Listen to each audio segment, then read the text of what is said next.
işledi, kim işlemedi bunun belirlenmesi lazım. 6.893.000 kişi gözaltına alındı.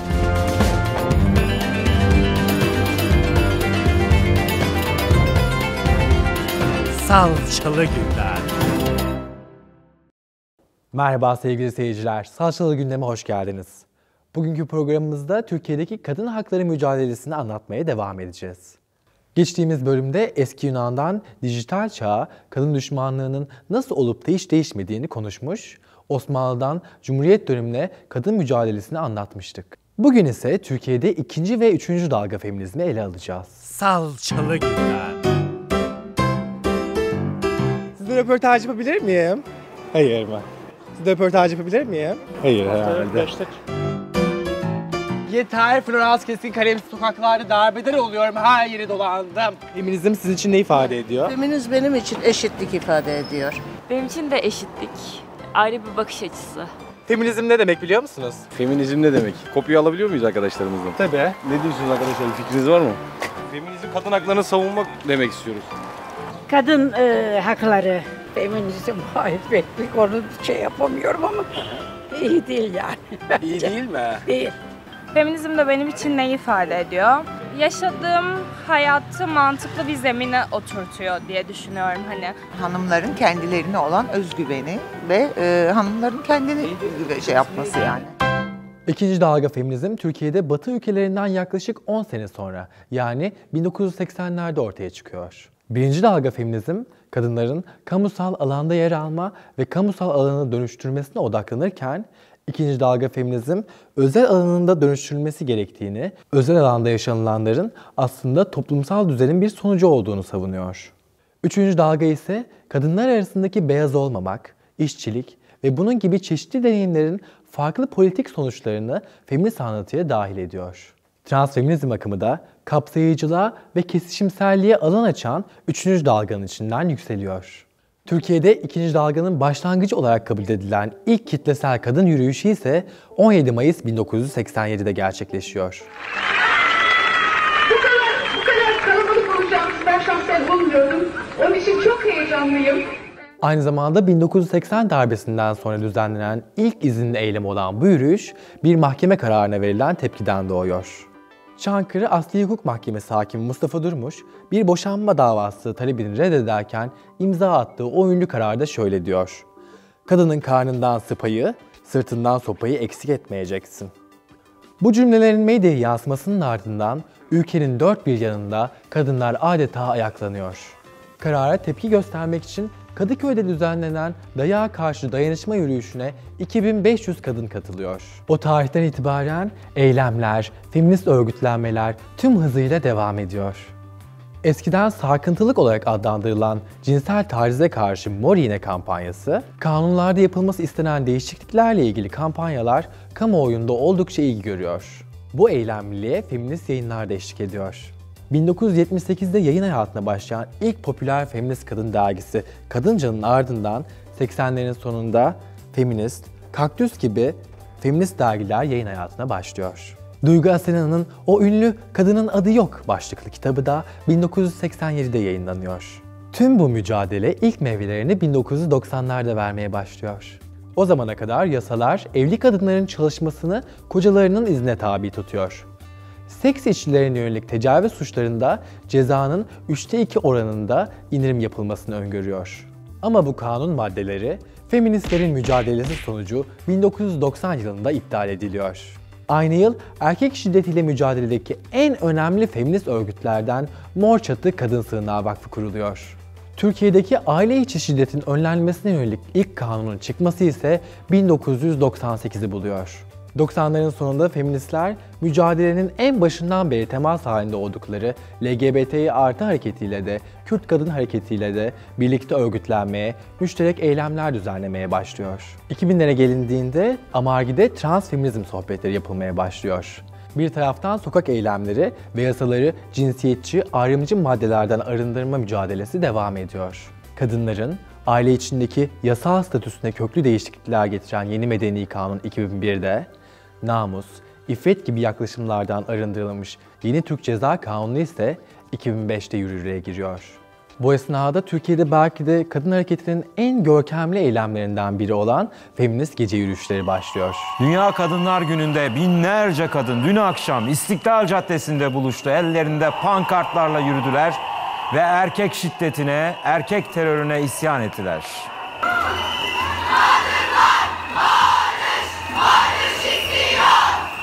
Sevgili kadınlar, polis konuşuyor. Atmış olduğunuz sloganlar...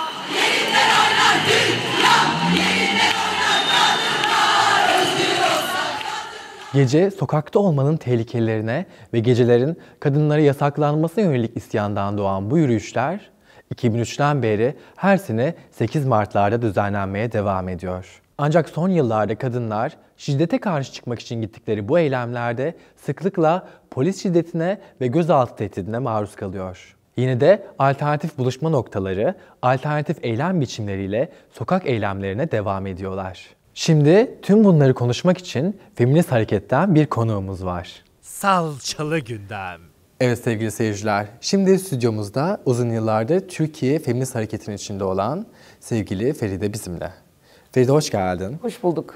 Nasılsın? İyiyim, sen nasılsın? Teşekkür ederim, ben de iyiyim. Davetimizi kabul ettiğin için çok teşekkür ederiz. Ben teşekkür ederim davetiniz için. 1987'de düzenlenen ilk kadın yürüyüşünden sonra neler kazandık, neler kaybettik? Aslında 1987'deki yürüyüş çok önemli bir yürüyüştü. Adı da Dayağa Karşı Kadın Yürüyüşü.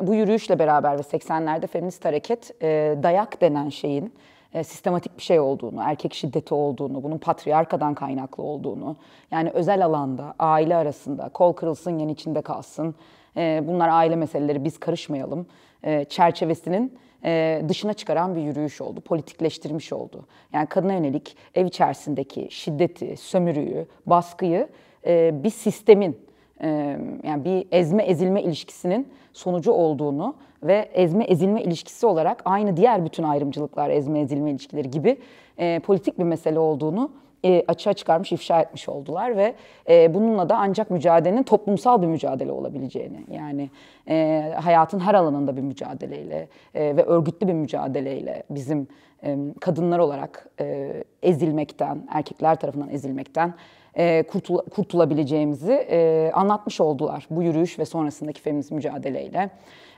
Kadınların evlilik içerisinde sömürüldüğünü, aile içerisinde sömürüldüğünü. Dolayısıyla neler kazandık? Mesela daha eşitlikçi bir medeni kanun kazandık, daha eşitlikçi bir ceza kanunu kazandık. Aslında pek çok yasal kazanımımız oldu. İstanbul Sözleşmesi bunlardan bir tanesiydi. 6284 sayılı kanun bunlardan bir tanesiydi. 87 yürüyüşü, 80 darbesinden sonra yapılan ilk izinli yürüyüş ve bir kadın yürüyüşü bu ilk izinli yürüyüş. Bunda bu grubun kadınlar olmasını nasıl açıklarsın? Bizi ciddiye almıyorlar çünkü. Tehdit olmadığımızı düşünüyorlar. Kadınların sorunların siyasi meseleler olmadığını düşünüyorlar yani. Uzun yıllar yani kadın meseleleri hani öyle kendi aralarında biraz ses çıkarırlar. Ses çıkarır gene evlerine dönerler diye düşünmüşlerdir herhalde diye bakıyorum. Yani böyle ne bileyim işte hani siyasi tutsaklar gibi, savaş gibi, devlet baskısı gibi böyle büyük büyük politik meselelerden biri değil diye düşünüldü hep. Kadın meselesi. Halbuki hayatın her alanına sirayet etmiş ve değiştiği, dönüştüğü durumda gerçek bir devrim olacak olan en temel meselelerden biri. Kesinlikle. Bunu da geçtiğimiz birkaç sene önce fark etmiş olmalılar ki aynen öyle. Sonunda feminist gece yürüyüşünü de engellemeye çalıştılar. Evet. Tabii başarılı olmadı onda da. Aynen öyle oldu. Aslında yani önceleri önemsemeyerek ve umursamayarak hani ortadan kaybolacağımızı düşündüler muhtemelen. Marjinal gördüler. Düşündüler ki hani bu zaten toplumun böyle çok marjinal, küçük bir parçası. Toplumun geri kalanı bu insanlarla, bu marjinallerle, ahlaksızlarla aynı fikirde değil zaten. O yüzden sorun yok ya bunlar bağırır bağırır susarlar diye düşündüler muhtemelen. Ama sonra baktılar ki aslında marjinal olan biz değiliz. Marjinal olan belki tam da bu eşit olmadığımız fikrine tutunmaya çalışanlar. Sence İstanbul Sözleşmesi'ne tekrar imzacı olmamız, tekrar katılmamız gibi bir durum söz konusu olur mu? Ya İstanbul Sözleşmesi'ne elbette geri döneceğiz. Yani İstanbul Sözleşmesi'ne geri dönmekle kalmayacağız. Hiç olmadığı kadar etkin uygulatacağız da İstanbul Sözleşmesi'ne. Çünkü İstanbul Sözleşmesi'nden çekildikleri süreçte şunu gördük biz. Daha önce bu sözleşmenin belki ne olduğunu bilmeyen bir toplum, bu sözleşmenin ne olduğunu öğrenmekle kalmadı. Çok yüksek oranda bu sözleşmeyi savundu da. Yani toplumsallaştı aslında sözleşme ve sözleşmenin özündeki söz, talepleri ne anlam ifade ettiği. Bunu feminist hareket, kadın hareketi ve LGBT artı hareket birlikte başardı. Dolayısıyla da İstanbul Sözleşmesi'nin görmeyen, İstanbul Sözleşmesi'ni gündemine almayan hiç kimsenin hani bu ülkede politika yapamayacağını düşünüyorum. Hiçbir siyasi partinin, hiçbir muhalefetin İstanbul Sözleşmesi'ni yok sayarak politika yapmasının artık mümkün olmadığını düşünüyorum. Çünkü bu sözleşmenin güvencesi bizleriz. Mesele kağıt üzerindeki bir sözleşme değil yani. O toplumsal cinsiyet eşitliği fikri için mücadele eden sokakta biz hepimiziz.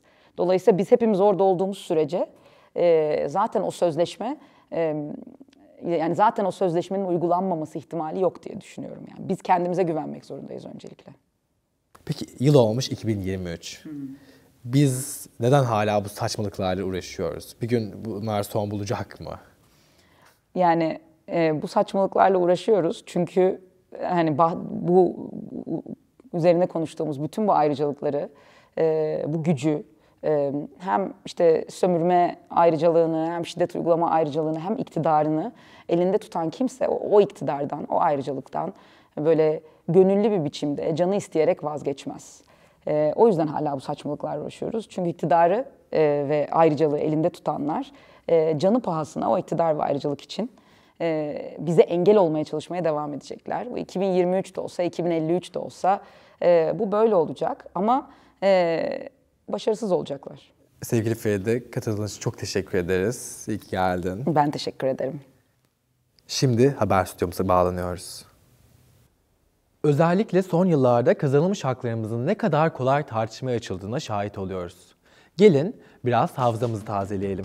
İstanbul'da imzaya açılan ve ilk imzacı ülkenin Türkiye olduğu ve tam da bu yüzden tüm dünyada İstanbul Sözleşmesi olarak anılan sözleşmeden 2021 yılında çekilmemiz hala en önemli tartışma konularından biri. 2011'de Kadın ve Aileden Sorumlu Devlet Bakanlığı'nın kapatılması unutulduğu gitti bile. Bakanlığın isminden kadın ifadesinin silinerek Aile ve Sosyal Hizmetler Bakanlığı'nın kurulması ise kadının bireyi değil, sadece ailenin bir parçası olarak konumlandırılmasının en önemli adımlarından biriydi. Aslında kadınların kazanılmış haklarının geri alınmasına yönelik girişimler hiçbir zaman hız kesmedi.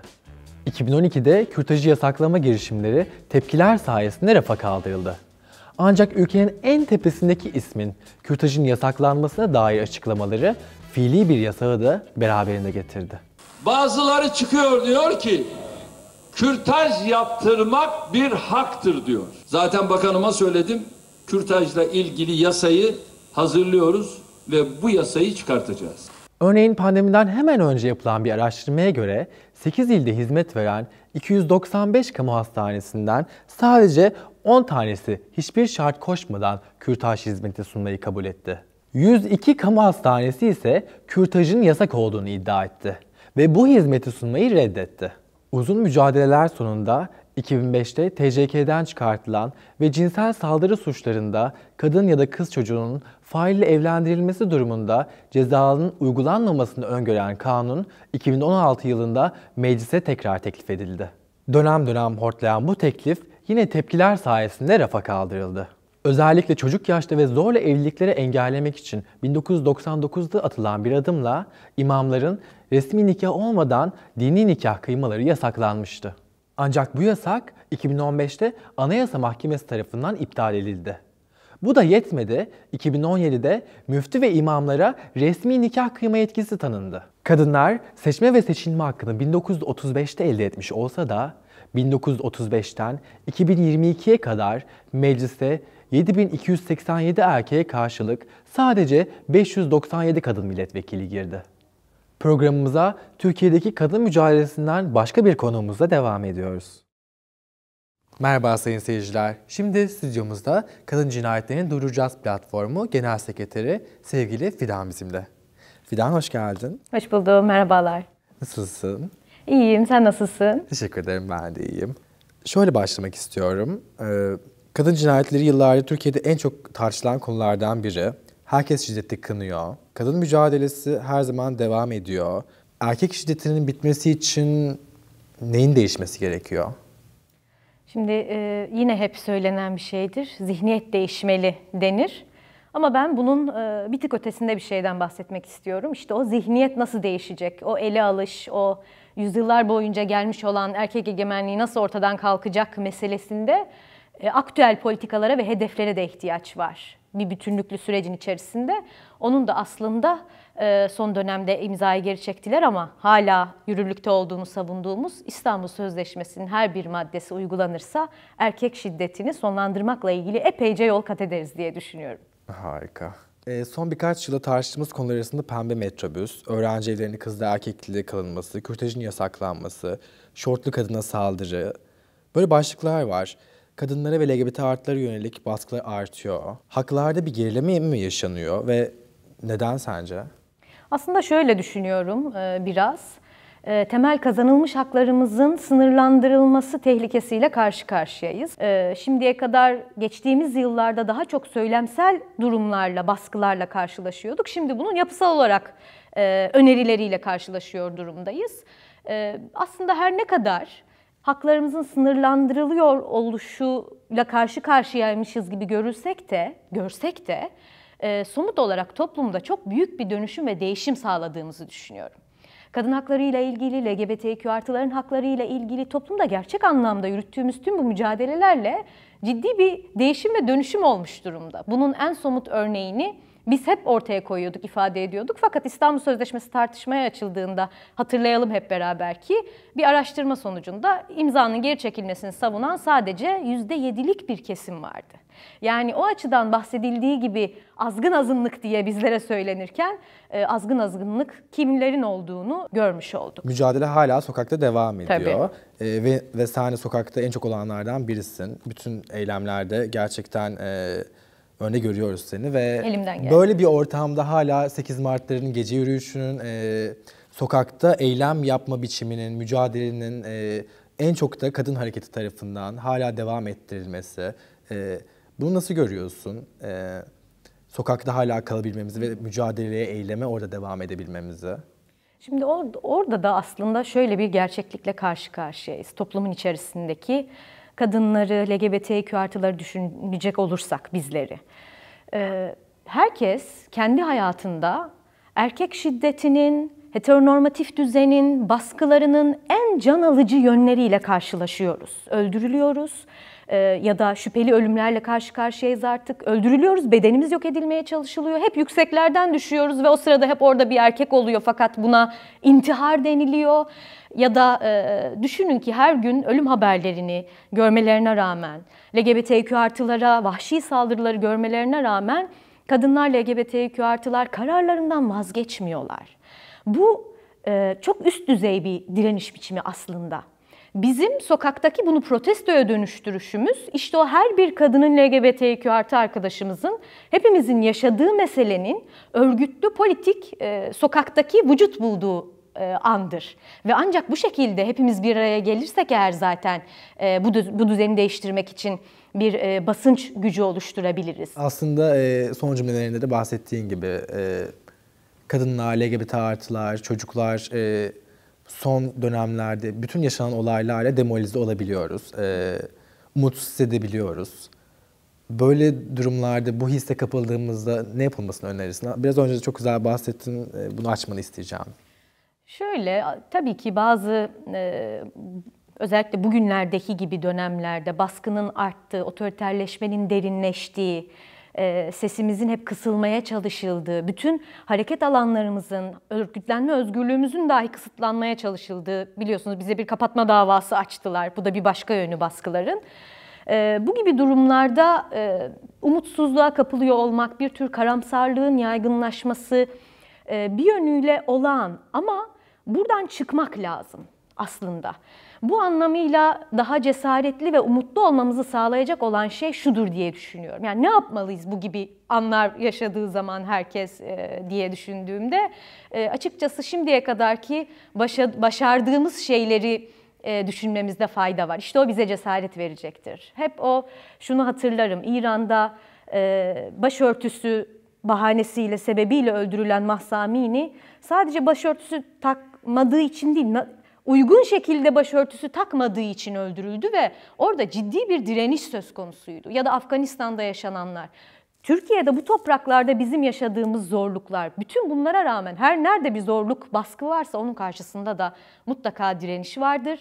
Ve şimdi oy kullanabiliyorsak, bazı yerlere seçilebiliyorsak, sokakta yine gezebiliyorsak, hala bazı güçlüklerle karşılaşıyoruz ama şimdiye kadarki bedel ödemiş olan nice kadının LGBTQ artının sayesindedir.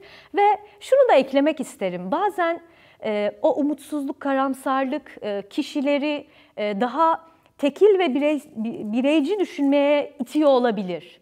Ben de bunun karşısında şunu söylemek isterim.